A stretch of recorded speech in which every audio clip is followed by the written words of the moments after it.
저희 고향에 있었던 판도라라는 것에 얽힌 이야기입니다. 제가 태어나고 자란 도시는 조용하고 편안하고 한가로운 시골 도시였습니다. 그다지 특별한 게 없었던 도시였지만 시선을 끄는 한 가지가 있었습니다. 도시의 변두리, 논이 계속되는 길에 서 있는 빈집이 그것이었습니다. 오랫동안 아무도 살지 않는 집이었는 것 같았는데 상당히 고물이었고 시골의 시가지에서도 유달리 오래된 곳처럼 보였습니다. 단순히 빈집이라면 여기서 끝이었지만 시선을 끄는 이유가 있었습니다. 하나는 부모와 다른 어른들의 과잉 반응.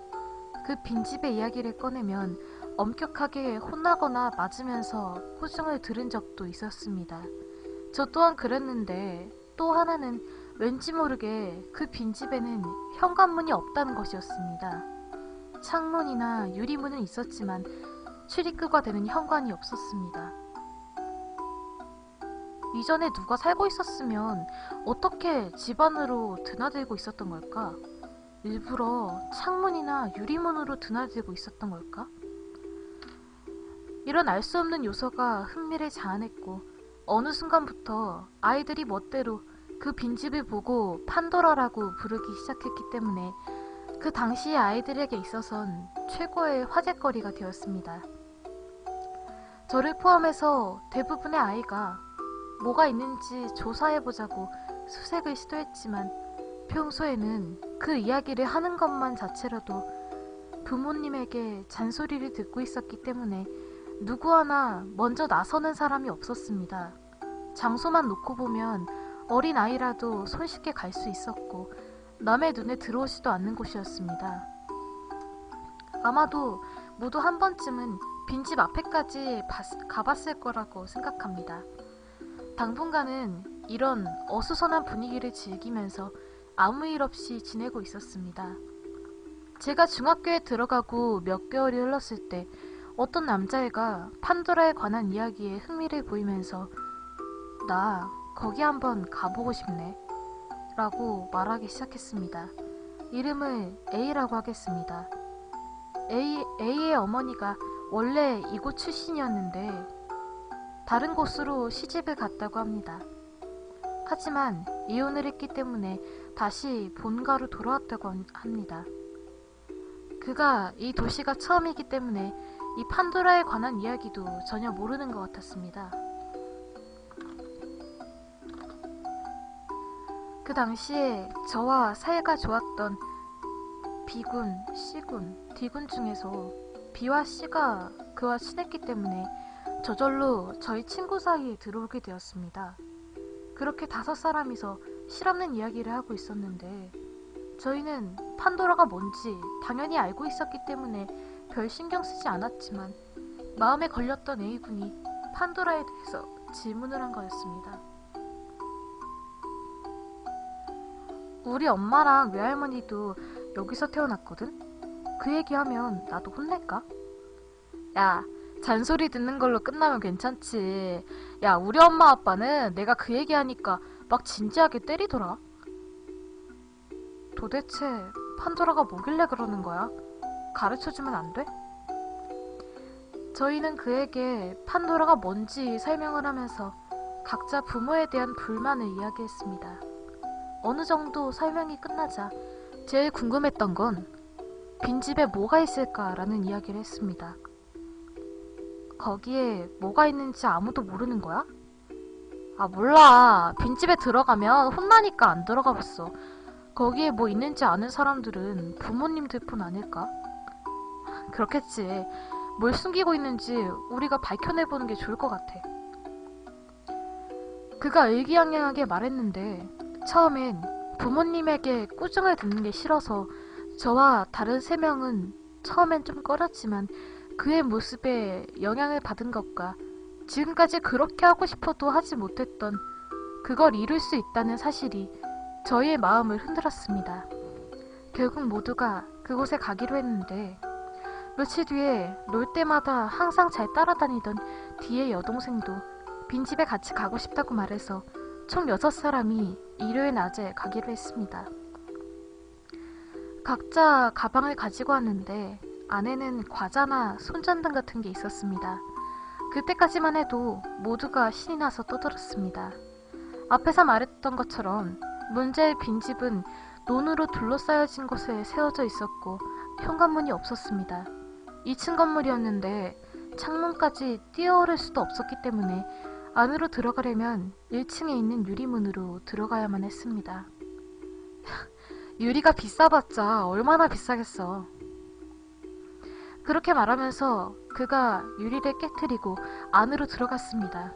들어가자마자 나온 건 거실이었습니다. 거실 왼쪽에는 부엌, 그리고 거실 정면으로 보이는 복도로 가보니까 왼쪽엔 욕실과 화장실이 있었습니다. 오른쪽엔 2층으로 연결된 계단이랑 원래 현관문이었을 것 같은 공간이 있었습니다.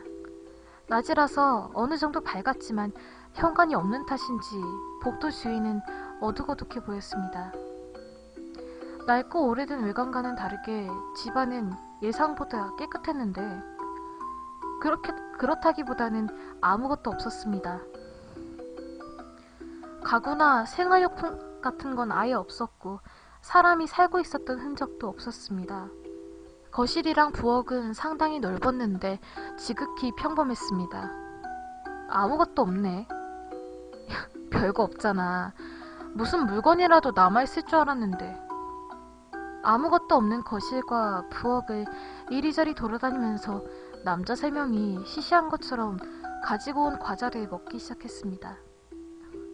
여기의 비밀 장소는 2층일까?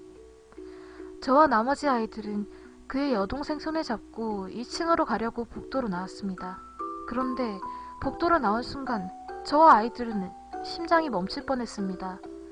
2층으로 올라가기 전에 왼편에는 욕실이랑 화장실이 있었는데 그 사이에 화장대가 있었습니다.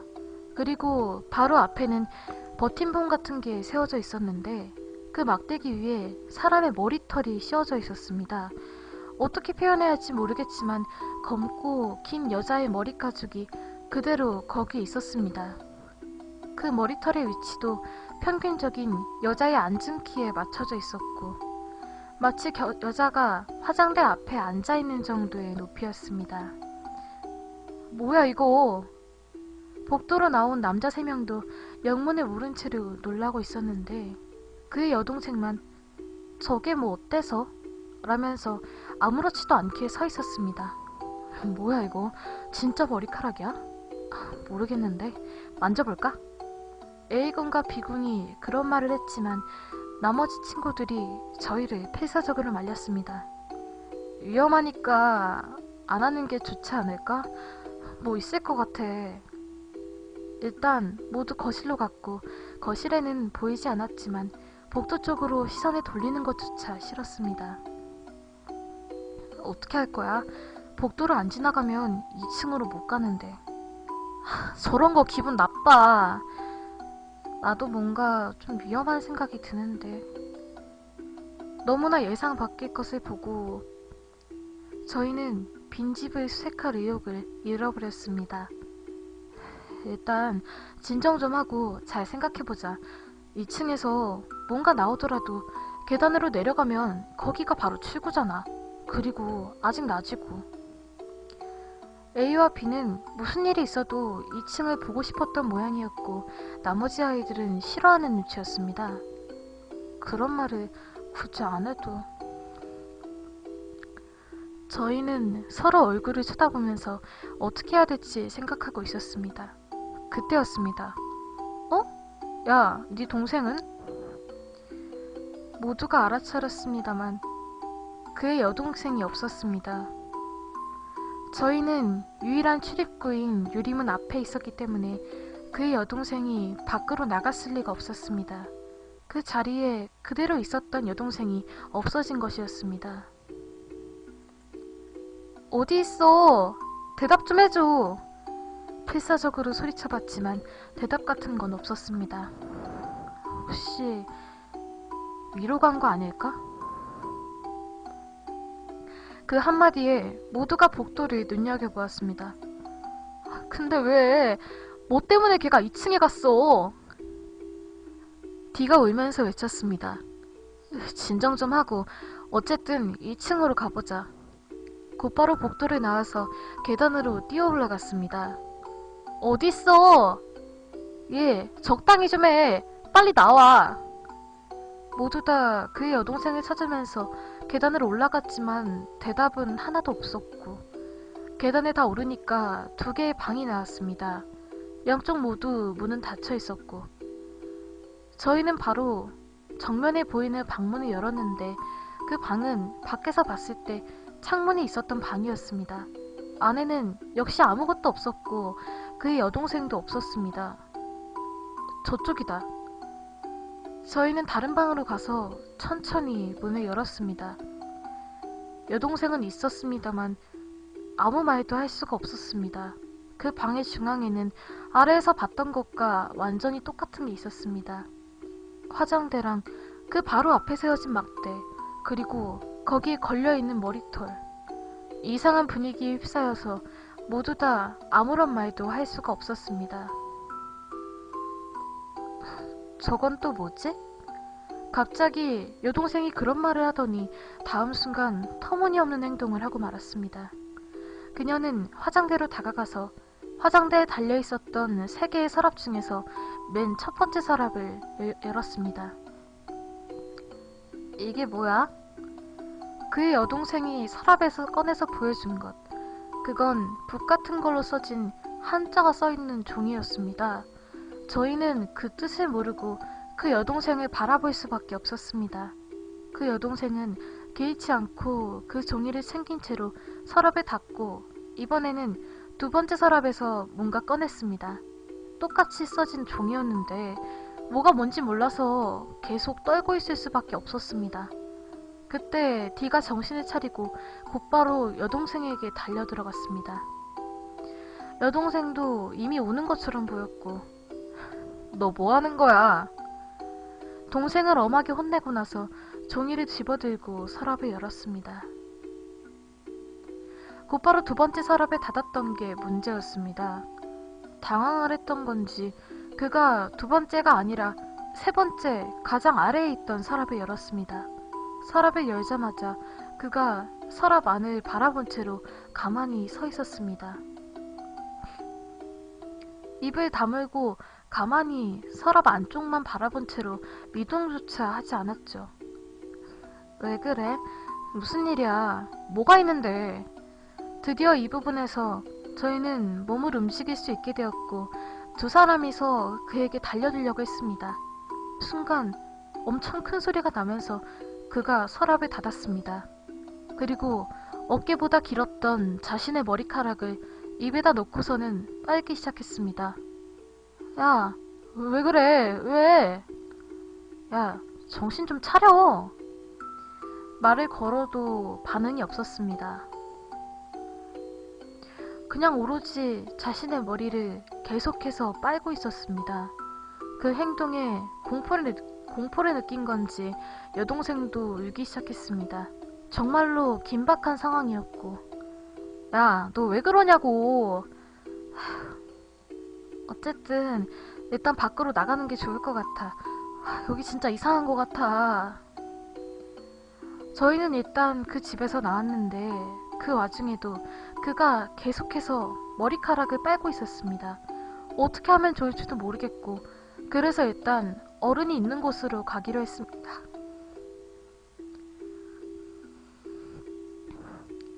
흐느껴 우는 저와 그의 여동생, 땀으로 젖은 채로 막연해야 하는 남자 3명, 그리고 계속해서 이상한 행동을 하는 그. 어떻게 설명하면 좋을지 계속해서 생각하고 있었는데 그리고 마침내 목소리를 들은 어머니가 나타났습니다. 엄마. 저는 울면서 사정을 설명하려고 했는데 갑자기 어머니가 저와 제 친구 3명을 갑자기 때리면서 호통을 쳤습니다. 너네 거기에 간 거지? 빈집에 갔지? 평소 본 적이 없는 얼굴로 다그치는 어머니의 모습에 너무 겁을 먹어서 그저 필사적으로 고개를 끄덕였습니다. 너흰 방 안에서 기다리고 있어. 곧바로 각자 부모님한테 연락드릴 거니까. 그리고 어머니는 그를 껴안고 2층으로 데리고 갔습니다. 단지 저희는 거실에 멍하니 앉아만 있었습니다. 그렇게 1시간을 가만히 앉아 있었는데 부모님들이 집으로 모일 때까지 어머니도 그도 2층에서 내려오지 않았습니다. 그리고 부모님들이 집으로 모였을 때 어머니만 거실로 내려왔습니다. 그리고 단 한마디. 얘들이 그 집에 가버렸어요. 라고 말했습니다. 부모들이 시끌시끌하게 떠들기 시작했습니다. 너네 뭘 본 거니? 거기서 뭘 봤냐고? 부모님들이 각자의 아이들에게 호통을 치는 바람에 저희의 머릿속은 정말 새하얗게 물들어만 갔습니다. 어떻게든 A와 B가 그 집에 가서 있었던 일을 설명했습니다.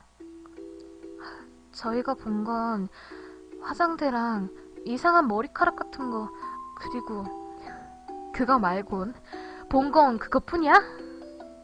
그리고 뭔지 모르는 글자가 쓰여있는 종이가.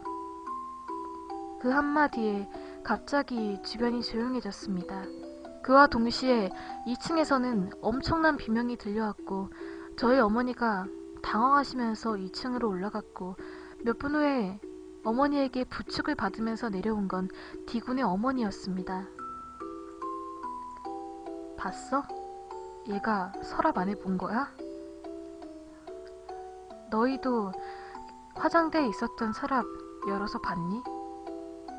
일단 첫째랑 둘째 서랍은 저희도 봤는데 세 번째는 얘만 봤어요. 말을 끝내자마자 그의 어머니가 저희 몸을 움켜쥐고 왜 안 말렸니? 너희들은 친구잖아. 왜 안 말렸니? 그의 아버지와 다른 부모들도 필사적으로 그의 어머니를 누르면서 그의 어머니를 달랬습니다. 잠시 후에 안정을 되찾은 그의 어머니가 여동생을 데리고 또 2층으로 올라갔습니다. 저희 4명은 친구의 집으로 가서 그의 부모님에게서 이야기를 들었습니다. 너희가 갔던 그 빈집 있잖아. 사실 처음부터 아무도 살지 않았었어. 그곳에 있던 경대랑 머리터 때문에 지은 집이야. 나나 너희 부모들이 어렸을 때도 있었고, 그리고 그 화장대는 실제로 사용했던 거야. 머리카락도 진짜고. 그리고 너희가 봤다는 그 글자가 혹시 이거야? 그렇게 말한 비군의 아버지는 종이와 펜을 집어들고 이 글자를 써서 저희에게 보여줬습니다. 네, 그거예요. 저희가 대답하자 그의 아버지는 종이를 쓰레기통에 버리고 그대로 계속 이야기했습니다. 이건 그 머리카락의 주인의 이름이야. 일단 너희는 무슨 글자인지 모르니까 그나마 다행인 것 같네. 너희가 알아도 좋은 건 여기까지야. 그리고 절대로 그 빈집 이야기는 하지마. 다가가도 안 되고. 알겠지? 우선 오늘은 모두 우리 집에서 자. 그렇게 말하면서 방에서 나가려고 했습니다. 그러자 비군이 아빠, 쟤는 왜 저렇게 된 거예요? 왜? 그 애는 잊어. 이제 2번 다시 원래대로 되돌아올 수도 없고 너희도 모두 다 2번 다시 만날 수가 없을 거야. 그의 아버지가 조금 슬픈 듯한 표정으로 계속해서 말했습니다. 너희는 아마 평생 그 아이의 어머니에게 원망을 사겠고 이번 사건을 콕 집어서 누구의 책임으로 물을 생각은 없어. 그리고 아까 걔 어머니를 봐서 알겠지? 너흰 이제 더는 저 아이랑 얽히면 안 돼. 그 후로 어떻게 하루를 보냈는지 잘 모르겠습니다. 정말로 길었던 하루였습니다. 그 후로 며칠간은 평범하게 생활했습니다. 그가 그 일이 있고 나서 학교에 단 한 번도 나오지 않았고 1달 정도 지나서 어딘가로 이사했다고 합니다. 그리고 그 일이 있고 나서 빈집 안으로는 아무도 들어가지 못하도록 수리했다고 합니다. 물론 저와 친구들은 그 일 이후로는 그 빈집에 다가가지 않았고 어느 순간부터 사이도 소원해졌는데 게다가 고등학교도 따로따로 진학하게 되었습니다. 그리고 벌써 10년 이상이 지나버렸네요. 결국에는 아무것도 모르는 상태입니다. 단지 최근에 알게 된 사실이 하나 있습니다. 제가 대학을 졸업했을 때의 일인데 그의 어머니가 저희 어머니 앞으로 편지를 보냈다고 합니다. 어머닌 편지의 내용을 무슨 일이 있어도 가르쳐 주시지 않으려고 했지만 그때 어머니가 저에게 했던 말이 지금도 마음에 걸립니다. 어머니라는 사람은 마지막까지 자기 자식을 위해서 숨겨둬야만 하는 선택이 있어. 만약에 저렇게 돼버린 사람이 너였다고 해도 나도 그런 생각을 했을 거라고 생각해. 그게 틀린 선택이었다고 한들.